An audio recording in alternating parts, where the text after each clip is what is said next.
समानता का अधिकार। Welcome to SK education. मेरा नाम है सुमित के।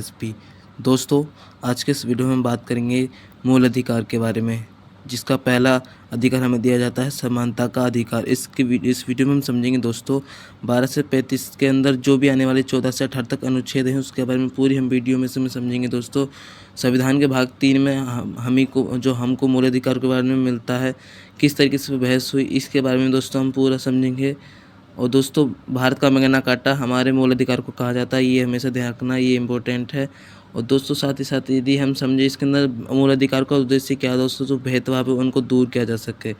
जो आपस में व्यक्ति भेदभाव करते हैं, कास्ट सिस्टम है या फिर कोई भी दोस्तों, उनको समानता देना, इसी के अंदर ये सब मूल अधिकार के बारे में मिलता है। तो दोस्तों, हम पहले इसके अंदर 12 से 35 अनुच्छेद के बारे में बात करेंगे। तो शुरू करते दोस्तों।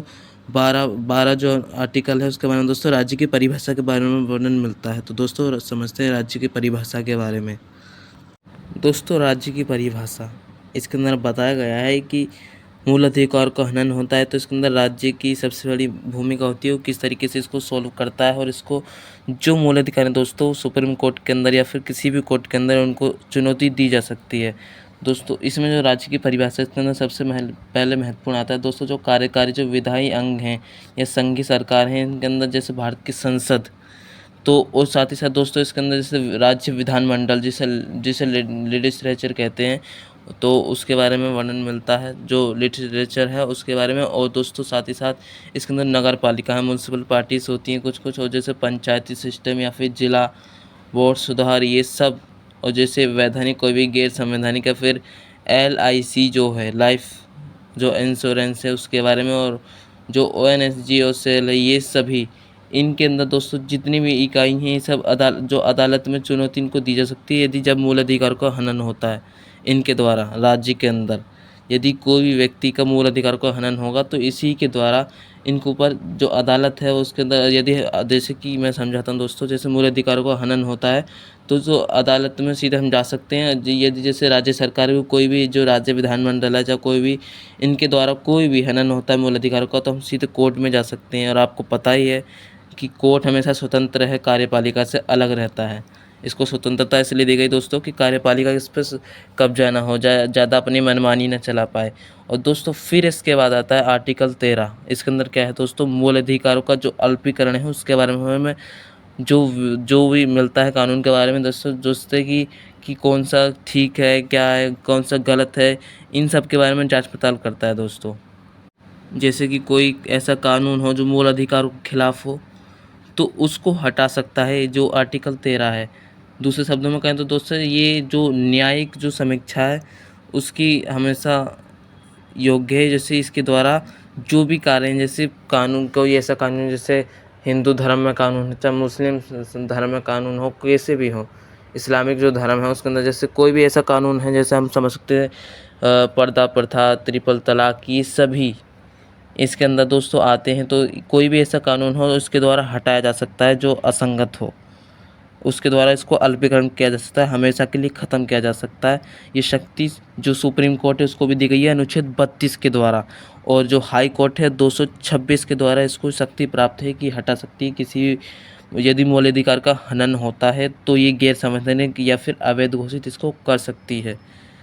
और आप इसमें समझ ही गए होंगे दोस्तों, जैसे इसको किस तरीके से किया होगा दोस्तों, या फिर इसको जो राज्य विधानमंडल है या संसद है उसके द्वारा पारित किया जा सकता है। इस कानून को, इसको ख़त्म करने के लिए राज्यपाल या राष्ट्रपति के द्वारा अध्यादेश जारी किया जाता है। ये सब दोस्तों जो विधियाँ हैं ना, इसी के द्वारा यदि कानून का जैसे उल्लंघन हो रहा है जैसे मूल अधिकारों का, तो उनके द्वारा ये हटाया जा सकता है। और जैसे मैंने पहले बताया, जो धर्म है या हिंदू धर्म या कोई सा भी क्रिश्चियनिटी हो, चाहे किसी भी धर्म के लिए इसको समानता दी गई है। यदि कोई कानून गलत है किसी धर्म में तो उसको मूल अधिकारों के द्वारा हटाया जा सकता है यदि उसको व्यक्ति का हनन उनसे हो रहा है ये। और दोस्तों, जैसे प्रथाएं हों, जैसे इन लोगों को इनके लिए तो दोस्तों हटाना ज़रूरी होता है, तो ये दोस्तों ज़रूरी भी होता है। और इन्हीं के द्वारा ही ये अदालत में इनके मूल अधिकारों के हनन पर चुनौती दी जा सकती है, इसको अवैध घोषित किया जा सकता है, जो मैंने अभी पहले बताया। और इसके बाद दोस्तों हम समझेंगे इस वीडियो में, इसके बाद सीधा आता है दोस्तों आर्टिकल 14। ये भी दोस्तों सबसे महत्वपूर्ण है, इसके बारे में हम पूरा समझेंगे इसी वीडियो में दोस्तों। सिंपल लगेगा आपको समझने में। आर्टिकल 14। दोस्तों इसके अंदर क्या कहा गया है कि जो विधि के समक्ष समानता और जो विधि के समान जो संरक्षण है, इससे कोई भी मनुष्य वंचित नहीं रहेगा। समानता सबको रहेगी और संरक्षण भी, यानी कि दोस्तों इसमें सबसे महत्वपूर्ण संरक्षण है जो कि कानून के अंदर ज़्यादा दिया गया है और समानता थोड़ा लिमिटेड में है।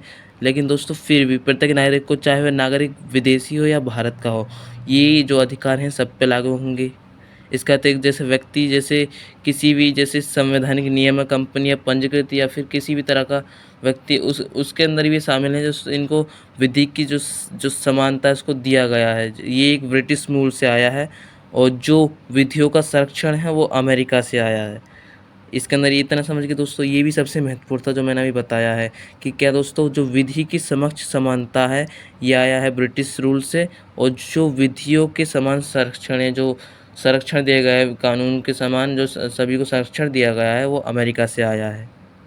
जिसके द्वारा जो अमीर गरीब या ऊंच नीच या फिर कोई भी है, इससे इसकी सब बराबर हैं दोस्तों इनके अंदर। और जो मैंने अभी बताया, और इसके अंदर व्यक्तियों की रक्षा की जाएगी। पहले जो मैंने बताया ना दोस्तों, जो समक्ष समानता, यानी कि कानून के आगे सभी समान हैं, चाहे वो कैसा भी हो, जो गरीब हो चाहे अमीर हो। और जो दूसरा है दोस्तों, जो इसके अंदर कुछ अधिकार दिए गए हैं, दायित्व दिए गए हैं जो सभी में समानता रखेंगे और किसी व्यक्ति को समान नियम होंगे। जैसे आप सभी जानते हैं यूसीसी, यूनिफॉर्म सिविल कोड, बिना भेदभाव के व्यवहार होना चाहिए, यानी कि कोई भी इसके अंदर ये जो दूसरा मैंने अभी बताया दोस्तों, विधियों का समान संरक्षण, यानी कि जो आने वाला है, जो राज्य के नीति निर्देशक तत्व में जो अनुच्छेद जो 44 है उसके अंदर जो हमारा यूसीसी दिया गया है, यूनिफॉर्म सिविल कोड, उसको लागू हो जाएगा।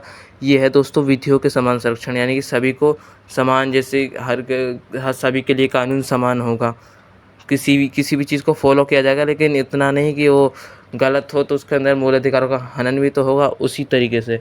और सुप्रीम कोर्ट या फिर ये इसके अंदर तो आपको मैंने बता ही दिया, इसके अंदर ये इनके चुनौती दी जा सकती है, अपराधी मूल अधिकारों का हनन होता है। ठीक है दोस्तों, यहाँ तक आपको समझ में आया होगा। ये पूरा आसान था दोस्तों, इतना कठिन था नहीं। उसके बाद आता है दोस्तों आर्टिकल 15। ये भी आपके लिए सबसे महत्वपूर्ण है, इसके बारे में हम पूरा समझ लेते हैं दोस्तों क्या है इसके अंदर। जिस आर्टिकल 15 हमेशा कहता है जो राज्य के नागरिकों को यदि धर्म या मूल वंश या फिर जाति या लिंग या किसी भी जन्म स्थान के आधार पर कोई भेदभाव नहीं होगा, कोई भी डिस्क्रिमिनेशन नहीं होगा। और इसके अंदर जैसे कठोर शब्दों का, जैसे विभेद का, इसलिए इसके अंदर प्रयोग किया गया है, यानी कि किसी भी व्यक्ति को समान अधिकार होने चाहिए और कोई भी व्यक्ति को ये इनके द्वारा, जैसे कोई किसी भी धर्म से आता है, जैसे उसको नौकरी ना हो तो उसको ज़रूरी है दोस्तों ये सभी, इनमें भेदभाव के लिए सख्त मना किया गया। जो इसके अंदर सीधे बोला गया है कि किसी भी धर्म या मूल या वंश, जाति या लिंग या जन्म के आधार पर कोई भेदभाव नहीं होगा। ये सब जैसे आपको पता ही होगा पहले ज़माने में क्या होता था, जैसे कुआं, तालाब, स्नान घाट होते थे तो उसके अंदर जो शुद्ध जाति थी उनको पानी नहीं पिए देने के लिए मना किया गया था, उनको प्रतिषेध कर दिया था कि यहाँ पे नहीं आए, तुम गंदे हो जाओगे। इसके अंदर आप समझ सकते हो दोस्तों कुछ अनटचेबिलिटी से सुरा मिला हुआ जुला लगता है, लेकिन दोस्तों है नहीं। लेकिन इसके अंदर क्या बताया गया है कि भेदभाव ख़त्म करें। अस्पृश्यता अलग है दोस्तों, आर्टिकल 17 में भी पढ़ेंगे। अब इसके बाद आता है दोस्तों, ये हमने समझ लिया कि जो अनुसूचित जनजाति है, फिर शिक्षा, इनके अंदर सभी को अधिकार देने चाहिए, ये सभी आर्टिकल 15 के अंदर आते हैं दोस्तों। इसके बाद आता है दोस्तों आर्टिकल 16 जो सबसे महत्वपूर्ण है। इसके बाद आता है दोस्तों आर्टिकल 16। इसके अंदर क्या है, जो लोक नियोजन के विषयों पे लोगों को अवसर की समानता देना। इसके अंदर अब पूरा समझते हैं इसके अंदर है क्या, ये कहना क्या चाह रहा है। इसके अंदर किसी भी नागरिक को या सभी नागरिकों के लिए जो नौकरियां हैं या फिर कोई भी कार्य हैं वो किसी भी भेदभाव के मिलना, या फिर जो चाहे भले वो धर्म या वंश या किसी जाति से बिलोंग करता हो, सभी के लिए नौकरियां मिलेगी और कोई भी अयोग्य नहीं ठहरा जाएगा। और इसके अंदर जैसे सार्वजनिक रोजगार होना चाहिए। इसके अंदर दोस्तों फिर जैसे कि आपको पता होगा कि मंडल आयोग के बारे में आपने पढ़ा भी होगा, शायद आपने पढ़ा होगा, आपको मिल जाएगा दोस्तों 12th क्लास की बुक के अंदर, पूरा आपको डिटेल में इसके अंदर दिया गया है। जब राजनीति के चैप्टर के बारे में आपको उसमें अंदर मिल जाएगा। और दोस्तों इसके अंदर जो लोक नियोजन है, जो भी नौकरियां हैं आर्टिकल 16 के तहत बिना भेदभाव के सबको नौकरियां का अधिकार है, सभी अपना काम कर सकते हैं। जो पिछड़ा वर्ग है उनको दोस्तों आपको पता ही होगा कि आरक्षण इसके अंदर सबसे महत्वपूर्ण है दोस्तों। आरक्षण क्या होता है, आरक्षण सब जैसे दोस्तों नीचे तबके के लोग हैं उनको ऊंचा उठाना, यानी कि जो जैसे दलित वर्ग हो गया या फिर किसी भी, हमें शुरू से ही जो जातिवाद का मैंने पढ़ा हुआ भी होगा कि शुरू से लोगों को दबाया जाता रहा है, तो उनको ऊंचा उठाना, उनको ऊपर लाना, यानी कि ये नहीं दोस्तों कि अमीरों से ऊंचा उठाता, मतलब उनके बराबरी पर लाना, यही आरक्षण है। कोई लोग उसका विरोध करते हैं, कई लोग उसको सही ठहराते हैं। सही वही ठहराएंगे जिनको अच्छा लगेगा, जो इनसे फ़ायदा उठा रहा होगा वही सही ठहराएगा, और जो फ़ायदा नहीं उठाएगा उसको गलत ठहराएगा। लेकिन दोस्तों ये ठीक है, जिसके द्वारा जो नीचे तबके के लोग हैं वो उसको उनको ऊपर उठाया जाएगा इन्हीं के आरक्षण के द्वारा। जो रिजर्वेशन है उसके बारे में ये दोस्तों सबसे महत्वपूर्ण है। यही आर्टिकल 16 के तहत ही समझाया गया है। आपको पता भी होगा मंडल आयोग लाया गया था, और इसके अंदर 27% नौकरियाँ जो ओबीसी कैटेगरी से आते थे उनको नौकरियाँ दी गई थी। और फिर दोस्तों इसके बाद आता है दोस्तों आर्टिकल 17, जो सबसे इम्पोर्टेंट है। दोस्तों चलते उसी वाले पे, आर्टिकल 17 पे। आर्टिकल 17 दोस्तों अनटचबिलिटी, यही है इसके अंदर। अस्पृश्यता को समाप्त करना ही इसका सबसे महत्वपूर्ण है। उदाहरण है जैसे कि पुराने ज़माने में अभी मैंने बताया दोस्तों, इसके अंदर जो 1976 है अनटचबिलिटी एक्ट आया था दोस्तों, तो उसको द्वारा जैसे मूलभूत इसके अंदर संशोधन किया गया, जो नागरिकों के लिए अधिकारों की रक्षा अधिनियम आपको पता होगा 1955 में लाया गया था। तो इसके द्वारा ये अनुबंध किया गया कि जो प्रावधान किया गया, जो अनटचबिलिटी है उसको ख़त्म किया जाए। और जैसे कि जैसे आप यदि कोई आपके साथ भेदभाव करता है जाति के आधार पर, तो आप सीधे किसी भी कोर्ट के अंदर जाके अपना मुकदमा करवा सकते हैं या फिर लड़ाई लड़ सकते हैं अपने कोर्ट के द्वारा जाके। तो इसके अंदर ये सब दिया गया है कि जो अनटचबिलिटी है उसको दूर किया जाए, इसको ये निषेध है, ये बंद है हमारे भारत के अंदर। और इसके लिए यदि कोई करता है अनटचबिलिटी को लागू, तो ये अपराध होगा और ये दंडनीय भी होगा, उसको सज़ा भी दी जाएगी आर्टिकल 17 के तहत।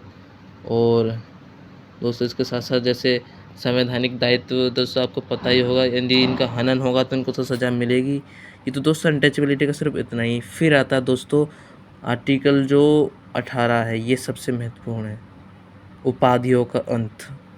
दोस्तों उपाधियों का अंत से आप क्या समझते हैं? आपको पता होगा कि पुराने ज़माने में अपने आगे राजा लगाते थे, महाराज, जंग बहादुर सिंह, राजपूत राणा, ये सभी इनका उपाधि का ख़त्म क्या कर दिया। जैसे अपने कोई आगे लगाता है, जैसे कि जैसे हम समझ सकते हैं दोस्तों महाराजा, राजा, ये सब राज बहादुर, राय बहादुर, राजा साहब, दीवान बहादुर, ये सभी जो भी उपाधियाँ इनका ख़त्म किया जाएगा, निषेध कर दिया जाएगा। किसी भी ये जैसे राज्य सेना या विद्या संबंधी की कोई भी सेवा वो उपाधि प्रदान नहीं करेगा। जैसे कि मैं समझाता हूँ, एक मिनट दोस्तों, इसके अंदर क्या है, इसके अंदर क्या बताया गया है, समझाता हूँ ध्यान से। दोस्तों इसके अंदर मैं समझाता हूँ, एक बार ध्यान से समझना है इसको। कोई भी ऐसे कि राज्य सेना संबंधी फिर विद्या संबंधी कोई भी सम्मान आपको मिलता है, कोई भी उपाधि आपको मिलती है, तो वो अपने आगे आप यूज़ कर सकते हो। लेकिन दूसरी, जैसे मैंने अभी बताया कि महाराजा या फिर राय बहादुर, ये सभी और दूसरी उपाधि को आप स्वीकार नहीं कर सकते। जैसे आप विदेश में हो तो आपको कोई उपाधि दी गई है तो वो भारत में उपाधि नहीं लगेगी। और कोई भी लाभ को आपको मिलता है या फिर कोई कुर्सी मिलती है, कुछ भी, तो राष्ट्रपति के लिए स्वीकार करना होगा। वो अगर स्वीकार करता है तो ठीक है, वरना वो सहमति दे देगा और इसको हटा देगा आपकी उपाधि को। आपको पहले ही बोल देगा कि आप उपाधि नहीं लगा सकते, विदेशी उपाधि। और फिर इसके अंदर दोस्तों मैंने अभी बताया कि जैसे महाराजा, राज बहादुर, राय या राजा साहब, दीवानी बहादुर, ये सभी आपको ये उपाधियाँ नहीं लगा सकते, इसके अंदर सख्त मना कर दिया गया है। और इसका यदि कोई लगाता है तो समझ जाएगा दोस्तों कानून के उल्लंघन कर रहा है, जो मौलिक अधिकार है उनका उल्लंघन हो रहा है, जो अनुच्छेद 18 है।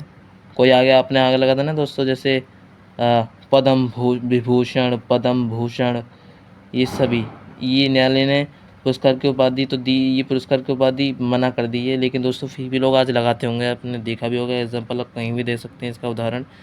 तो दोस्तों इस वीडियो में समझा कि किस तरीके से जो जितने भी अधिकार हैं इसके अंदर, जो आर्टिकल 14 से हमने 18 तक समझा है इस वीडियो में। और दोस्तों 12 से 18 मैंने आपको राज्य की परिभाषा, अल्पीकरण और पूरा तरीके से हमने इस वीडियो में समझा है। तो दोस्तों आप इसे ध्यान से समझना है, इसको दोबारा देखना, आपको समझ में आएगा। और मिलेंगे दोस्तों नेक्स्ट वीडियो में। आज के लिए धन्यवाद। जय हिंद, जय भारत।